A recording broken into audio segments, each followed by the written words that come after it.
দর্শক, আমরা দেখতে পাচ্ছি পুরান ঢাকা যে ভাঙড়ি মার্কেট, এবং এখানে ভাঙড়ির যে সমবায় সমিতি লিমিটেড ব্যবসায় বহুমুখী সমবায় সমিতির সেই নির্বাচন, এবং এই নির্বাচনে আমরা দেখতে পাচ্ছি পুরান ঢাকায় বিশাল আকারে তাদের পোস্টার এবং তাদের যে মাইকিং এবং তাদের যে প্রচার সেটা আমরা দেখতে পাচ্ছি তুঙ্গে এখন চলছে। এবং যেহেতু আজ বাদে তাদের আর 2 দিন আছে মাঝে নির্বাচনের দিন। আপনি তো নির্বাচনের প্রার্থী? জি জি ভাই, নির্বাচনের প্রার্থী। আচ্ছা, আপনারা আজকে আমরা দেখতে পাচ্ছি পুরান ঢাকা একেবারে পোস্টারে ছেয়ে গেছে, মানে নির্বাচনটা কবে? আগামীকালে নির্বাচন। তা নির্বাচনটা হবে কোন জায়গায়? নির্বাচন হবে এখানে হামদাতে নির্বাচন হবে।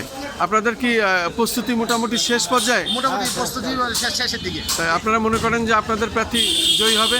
আশা করা যায় ইনশাআল্লাহ। চেষ্টা করা হয়েছে, আল্লাহর ইচ্ছা এমনকি ভোটারের উপস্থিতির উপর। প্রতিদ্বন্দ্বী কতজন আছেন এখানে? প্রতিদ্বন্দ্বী তো আছে সদস্য পদে আছে 9 জন, 7 জন টিকবে আর কি।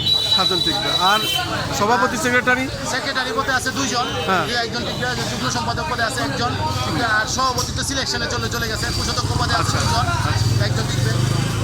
আপনি তো একজন নির্বাচনী প্রার্থী, আপনার কি মনে হয় আপনার নির্বাচনে যদি ভালো হয় আপনার ফল কি হবে? আশা করা যায় ভালো হলে তো মনে করেন আমি আল্লাহর মধ্যে পাশ করা। আল্লাহ ভরসা। ঠিক আছে, আপনাকে অনেক অনেক ধন্যবাদ। শুধু দর্শক, আমরা এখানে দেখতে পাচ্ছি আরেকটি নির্বাচন অফিস, এবং সেখানে আমরা দেখতে পাচ্ছি অনেকেই বসে আছেন। এখানে কি প্রার্থী আছে? আচ্ছা, ঠিক আছে। আমরা দেখতে পাচ্ছি নির্বাচনী অফিস এখন সব জায়গায় সরগরম, এবং নির্বাচন নিয়েই তারা ব্যস্ত। আমি যেটা দেখতে পাচ্ছি সেটাই আমি প্রচার করছি, আমি সেটাই দেখিয়ে যাচ্ছি।